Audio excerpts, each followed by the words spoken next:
ஸ்ரீமதி ராமானுஜாய நமக. மூக்கம் கரோதி வாசாலம் பங்கும் லங்கயதே கிரிம் யத்கிருபா தமஹம் வந்தே பரமானந்த மாதவம். நாள்தோறும் பகவத்கீதையில் 4வது அத்தியாயத்தில் பகவான் கர்மயோகத்தை பற்றி சொல்லிட்டு வர்றாரு. 4வது அத்தியாயம் ஞான யோகம். ஆனால் அதில் கர்மயோகத்தை பற்றி சொல்லிட்டு வர்றாருன்னா, நம்ம முன்னாடியே பார்த்தோம், ஞான யோகம்ன்றது இங்கே குறிப்பிடுறது கர்மயோகத்தில் இருக்கக்கூடிய ஞான பாகம். கர்மயோகத்திலேயே கர்மபாகம் ஞான பாகம்னு 2 இருக்கும். அதில் இருக்கக்கூடிய ஞான பாகத்தை குறிக்கிறது தான் இந்த அத்தியாயம் அப்படின்றது.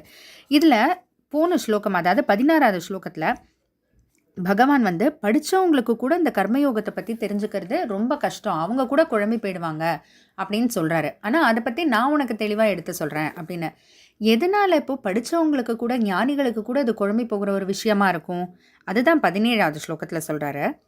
கர்மணோ ஹ்யபி போத்தவ்யம் போத்தவ்யம் ச விகர்மணஹ அகர்மணஷ்ச போத்தவ்யம் கஹனா கர்மணோ கதிஹி. ஹி கர்மணோ ஹ்யபி, ஹி அப்படின்னு இருக்குல்ல, ஹி அந்த ஹீல தான் இந்த ஸ்லோகமே தொடங்குது. ஹி அப்படின்னா ஏனெனில், ஏன்னா அப்படின்னு நம்ம சொல்கிறோம் இல்லையா. என்னடா அது ஸ்லோகத்திலேயே ஏனெனில் அப்படின்னு தொடங்குது அப்படின்னா, போன ஸ்லோகத்திலேருந்து தொடர்ச்சியாக அது வருது. அதாவது போன ஸ்லோகத்தில் என்ன சொல்கிறார் பகவான், நல்லா படித்தவங்களுக்கு கூட, ஞானிகளுக்கு கூட இது குழம்பி போகிற விஷயமா இருக்கும். எதனாலன்னா அப்படின்னு இப்போ 17வது ஸ்லோகம் வருது. எதனால் அவங்களுக்கு கூட குழப்பமாக இருக்குன்னு தானே சொல்கிறாரு. கர்மண, ஏன்னா கர்மயோகத்தில் கர்மயோகம்னு நம்ம மேலாக பார்க்குறது மட்டும் இல்லை, அதுக்குள்ளே பல விஷயங்கள் இருக்குது. அது என்ன பல விஷயங்கள்? கர்மணக அபி போத்தவ்யம், கர்மாவை பற்றி தெரிஞ்சுக்கணும். அதாவது அந்த கர்ம யோகத்தில் இருக்கக்கூடிய கர்ம பாகத்தை பற்றி தெரிஞ்சுக்கணும்.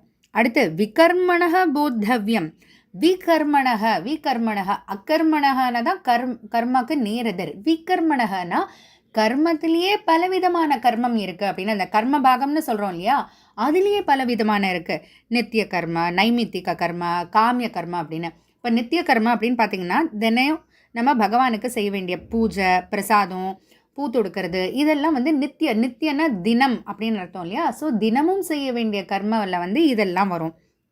நைமித்திக்கானா தினமும் செய்ய வேண்டாம், ஆனால் மாதத்துக்கு ஒரு முறையோ வருஷத்துக்கு ஒரு முறையோ அந்த மாதிரி. இப்போ பார்த்திங்கன்னா அந்த அமாவாசை தோறும் தர்ப்பணம் செய்வாங்க. அதே போல் வருஷத்துக்கு ஒரு தடவை ஸ்ரார்த்தம், அந்த காரியம்லாம் செய்வாங்க இறந்தவங்களுக்காக, முன்னோர்களுக்காக அப்படின்னு. அதே போல் காமிய கர்மா, காமிய கர்மனா ஆசை, ஏதோ ஒன்று நம்ம வேணுன்றதுக்காக, ரொம்ப நாளாக கல்யாணம் ஆகலை பொண்ணு பிள்ளைக்கு அப்படின்னாலோ, இல்லைன்னா குழந்தை பேர் இல்லைன்னா அப்படின்னா செய்கிறதுக்காக. இங்கே முக்கியமாக நம்ம நோட் பண்ண வேண்டிய ஒரு விஷயம் என்ன அப்படின்னா, என்ன வேணாலும் செய்யலாம் அப்படின்றது கிடையாது, சாஸ்திரம் சொல்கிறபடி. ஏன்னா சாஸ்திரத்தில் எல்லாத்துக்குமே வழி இருக்குது. கல்யாணம் ஆகலைன்னா என்ன செய்யணும்னு, குழந்தை பிறக்கலைன்னா என்ன செய்யணும்னு எல்லாத்துக்குமே வழி இருக்குது. ஏன்னா 2வது அத்தியாயத்துலேயே நம்ம பார்த்துருக்கோம் இல்லையா, வேதங்கள்ன்றது முக்குணமானவர்களுக்காகவும் தான், சத்வகுணத்துக்காகவும் தான், ரஜோகுணத்துக்காகவும் தான், தமோ குணத்துக்காகவும் தான். அதனால் ஆசை இல்லாதவங்களுக்காக மட்டும், மோட்சம் வேணும்னு நினைக்கிறவங்களுக்கு மட்டும்தான் வேதங்கள்னு இல்லை. ஏதோ ஆசை இருக்குது, ஏதோ நடக்கணும், வியாபாரம் நல்லா நடக்கலை, இல்லைன்னா ஸ்வர்க்கம் வேணும்னு நினைக்கிறவங்க, இல்லை கல்யாணம் ஆகணும்னு நினைக்கிறவங்களுக்கெல்லாமும் வழி கண்டிப்பாக வேதங்களில் சொல்லப்பட்டிருக்கு. அதைப்படி செய்யணுன்றது தான் காமிய கர்மா. நம்ம ஏதோ ஒரு வழி யாரோ என்னவோ சொல்கிறது செய்கிறதுன்றது கிடையாது. அது குறிப்பிட வேண்டிய ஒரு விஷயம். அதனால் கர்மத்திலையும் பலவிதமான கர்மம் இருக்குது, அதையும் தெரிஞ்சுக்கணும். போத்தவ்யம், அதையும் தெரிஞ்சுக்கணும். அக்கர்மணக போத்தவ்யம், அக்கர்மணகங்கும்போது தான் கர்மத்துக்கு நேரெதிர். அதாவது கர்மாவை காட்டிலும் வேறுபட்டதாக இருக்கக்கூடிய அந்த கர்மயோகத்திலேயே இருக்கும் ஞான பாகம், அறிவு பகுதி, அதை பற்றியும் தெரிஞ்சுக்கணும் இல்லையா. கஹனா கர்மணோ கதிஹி. அதனால் கர்மயோகம்ன்றது ஆழமான பல அர்த்தங்கள் எல்லாம் இருக்கக்கூடியது. அதனால தான் சுலபமாக படித்தவங்க கூட, ஞானிகள் கூட குழம்பி போயிடுறாங்க. ஆனால் அதை நான் இப்போ உனக்கு எடுத்து சொல்கிறேன் அப்படின்றது தான் பகவான் சொல்கிறாரு. எவ்வளோ இருக்குது பார்த்தீங்களா ஒரு கர்மயோகத்தில் அப்படிங்கும்போது.